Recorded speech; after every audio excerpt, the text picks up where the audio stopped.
Welcome to Visual Fractions. Today, we're diving into how to convert the decimal 0.019 into a fraction.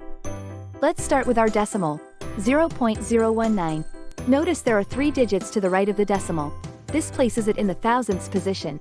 To convert this decimal into a fraction, you initially put 0.019 over 1, essentially treating the decimal as the numerator in a fraction where the denominator is 1. This sets up the conversion process where we multiply both the numerator, 0.019, and the denominator, 1, by 1000 because there are 3 decimal places. So, 0.019 times 1000 gives us 19, and 1 times 1000 gives us 1000.